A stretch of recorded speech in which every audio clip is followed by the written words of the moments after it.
Great pleasure to welcome the crew and producers, director of the Sinhalese film Aloko Udapadi, which means light a rose. It was screened last evening under the Cinema of the World. It had a world premiere. I have with us the director of the film, Mr. Chathra Weeraman. He wears many hats. He is a technical wizard, and this is his debut film. And you can see some of you who watch the film can see the creative composition and the technical effect of a beautifully done film. I have the executive producers with me, Mr. Nuwan, Thilanga. Then I have Mr. Kogalla, Nisantha. He's also an executive producer.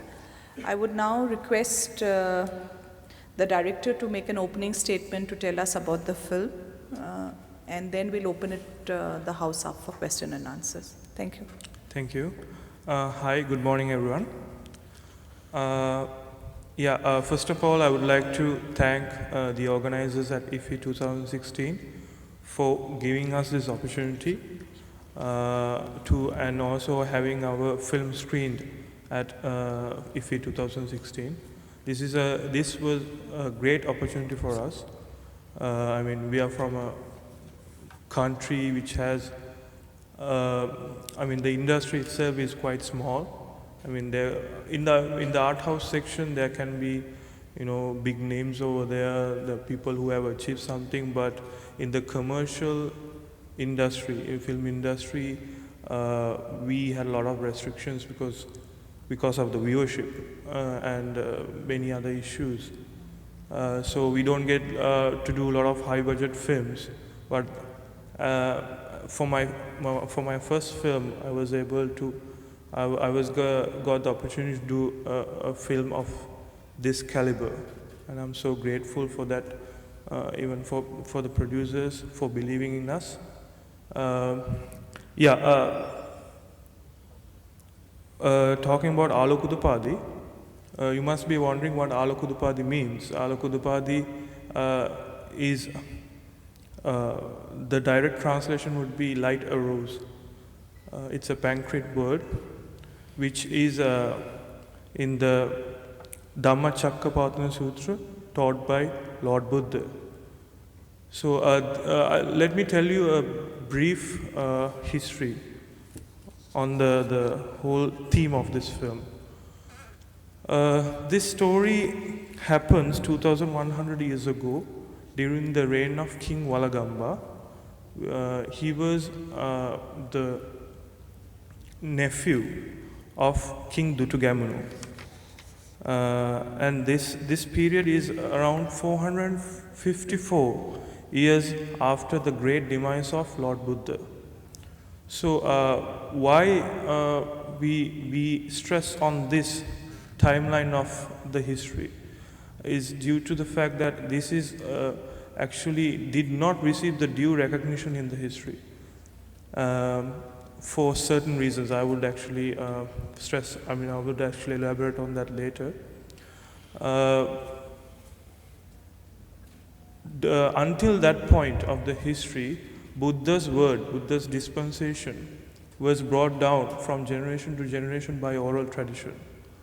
And during this time, during the time of King Walagamba, the country was affected by many forces. One is actually a famine, a severe drought that actually lasted for 12 years.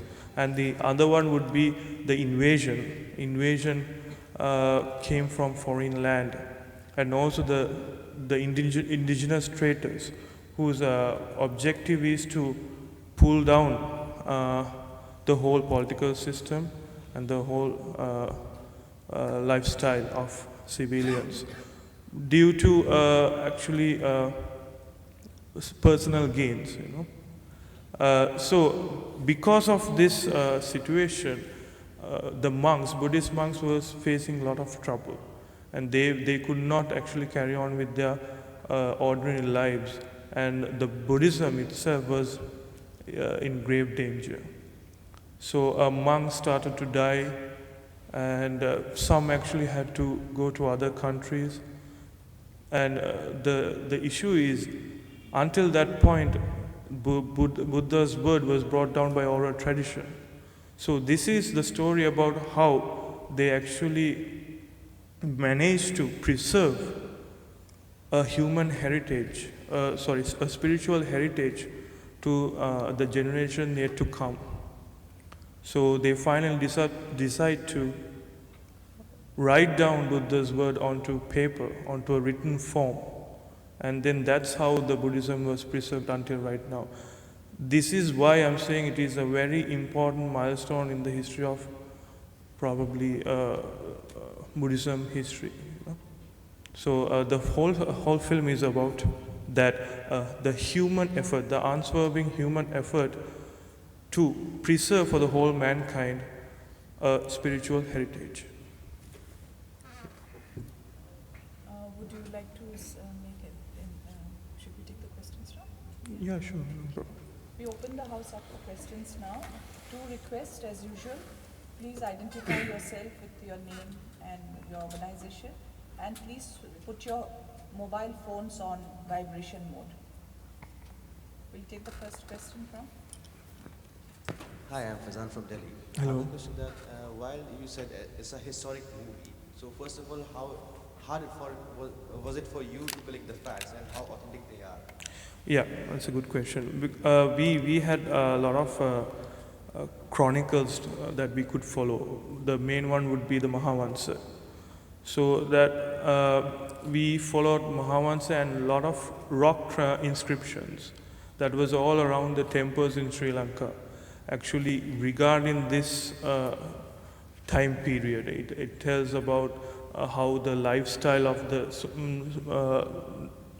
normal civilians were, and also what the kings at that time did to the betterment of the people living at that time.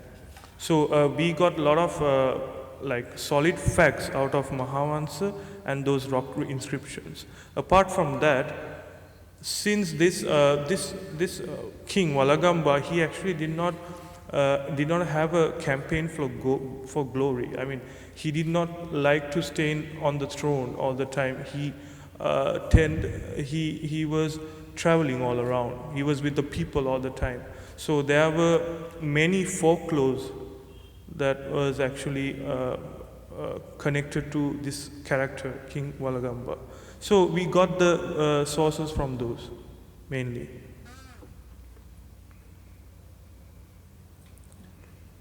Take the mic, please. I'm Gitika from Delhi. Do you have any collaboration with Indian film industry?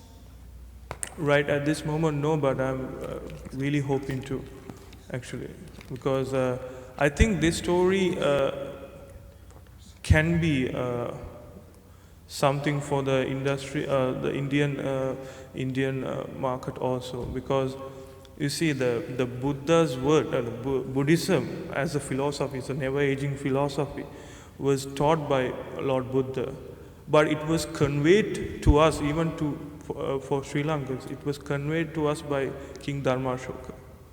And King Dharmashoka sent his son, Arahat Mahinda, to Sri Lanka, and that's how we got Buddhism also. So that's how the evolution of Buddhism and how it spread throughout the world. And with this event, it was kind of with a written form on hand, the whole dispensation, 84,000 dispensation on hand. The monks could actually send it to other countries, and that's mainly how other Buddhist countries came into being.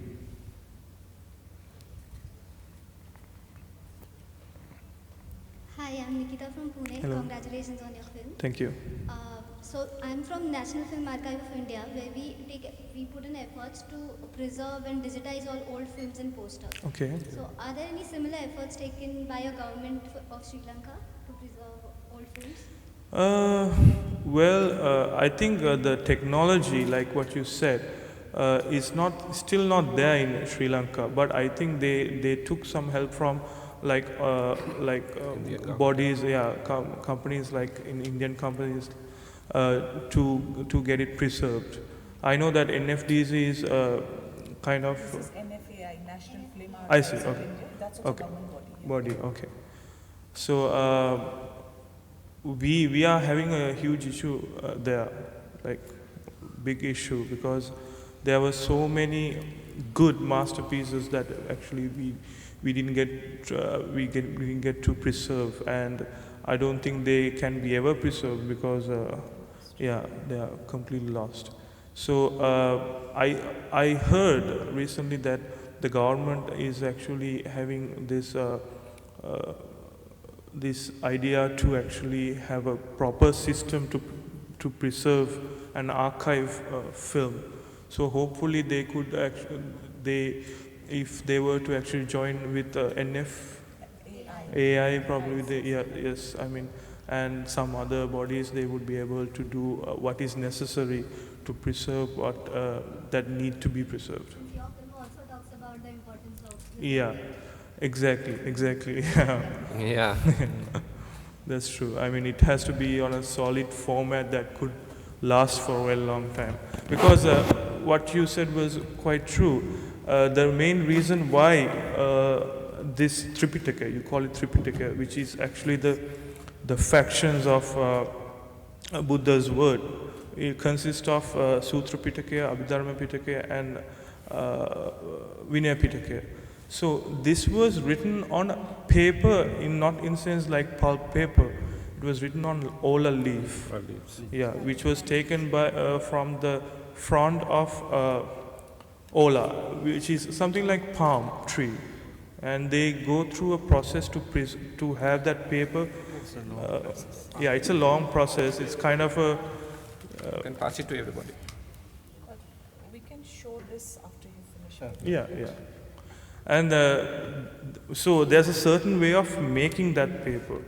So and you kind of have a stylus to write on it, and that could preserve for a very long time. That could actually withstand any weather, and there won't be any aging. So that's how it was preserved until now. So we need something solid like that to even preserve films. Yeah, it's easier now with the digital and all. I have a question. Yes. You just said that the basis of fact there are folklores, rock inscriptions, and Mahavansha. Will you elaborate something on Mahavansha? Well, Mahavansha was written by a monk called Mahanama from Mahavihara. It's actually one of the main high temples in Sri Lanka. So it's like Deepavansha was the earliest chronicle, and then Mahavansha came. Mahavansha includes whatever Deepavansha has written so far. Now, what we are having right now, the chronicle we are having right now is called Chulavansha. So that's where they write the current incidents and all, right? So Mahavansha, talked about many kings in the past, and I would not say it could have been fabricated. I mean, everything is written at that time could have been fabricated due to personal political agendas. So, sorry? Yeah, it's documented history. That's why I mean, we are somewhat could be proud about that, because we have a documented history in Sri Lanka. But it's still, I mean, people have a lot of views on that, due to the fact that a huge political influence could be there sometimes to, in certain facts. But we consider it as the main source when it comes to our history. Yeah.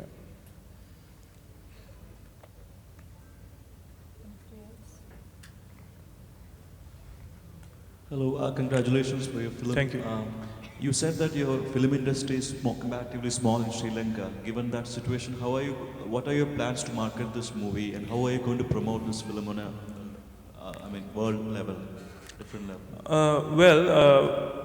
Because of the market, actually our budgets are fairly and relatively small also. I think it's okay for me to say we did the whole Aloko Udapadi with a budget of 5 crores Indian rupees. So that I think we would be able to, get it back from our own viewership. It's just there's a slight, not a slide. Like a huge slope of down slope of viewership right now because due to so many things. I mean, in 1979, our viewership was around 1 million per day, but right now it has gone so down, and it is due to so many issues. I would not want to talk about that because that's a whole different subject altogether. So I guess if we were be able to impress our audience with a different kind of work, a different quality that they have not seen for a very long time, we could gain back that viewership. Yeah, especially with this, I have to say something about it because the Chathra's effort on this film, because definitely, as for your question, definitely it will be a kickback for the industry because we are going to release this film 20th of January. Definitely it will be kickback for the industry that will fall back now. Because everybody is talking now about the film in Sri Lanka now. It is in the social media and everywhere. If you go to our Aloko Udapadi website, you can see everything. Because there's a lot of, because we trust on him, because he's a very young, talented guy, and we all, and from the production and my producer Tusita Vijayasena, he's not here because he's busy schedule. But we rely on him, and we know that his capacity, but we'll see what will happen for after January 20th. Yeah, and I would like to add one point to it. Actually, in most of the films produced in Sri Lanka, they actually they don't give a lot of thought to the cinema experience. I mean, they don't think about how to maintain a certain audio standard, how to maintain a certain color standard with color grading and all. So we tried to push boundaries and bring this film to a level that has not been achieved by previous films. So I think this is gonna be a great cinema experience for Sri Lankan viewers. That I think gonna be the whole selling point of this film. Another thing is we are on the process of dubbing this to the other languages. Okay, other languages, especially the Hindi, and then Chinese, Thai, Hindi, yeah, already Hindi, yeah. In the trailer also there, the languages are there. Yeah. Definitely, it will be a world release. That is on the process now. Even we are on the process of dubbing to the Japanese also. The professors who are working in our universities, they are engaging in that. Foreign universities. Sinhala, English. Yeah, it is subtitled in English, but anyhow, no problem. Thai. Yes. Yeah, definitely, definitely.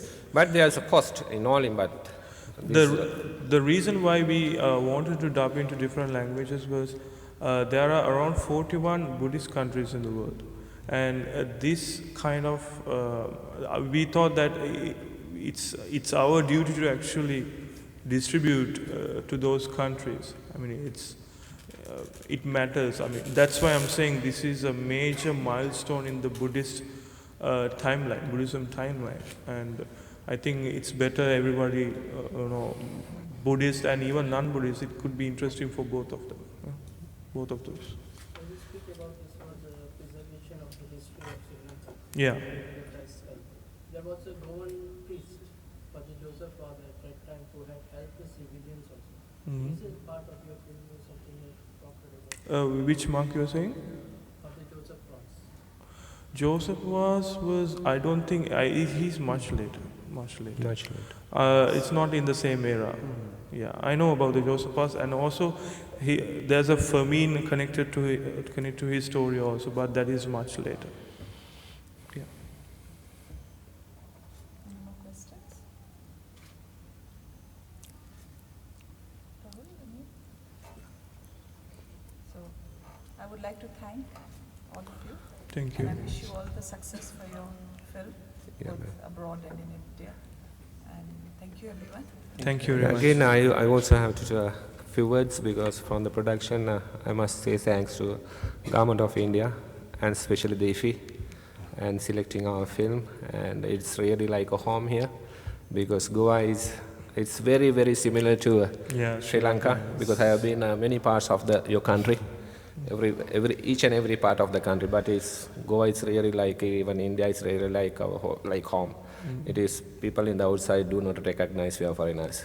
Thank you very much, IFFI. Thank you. Thank you. Thank you very much. Thank you.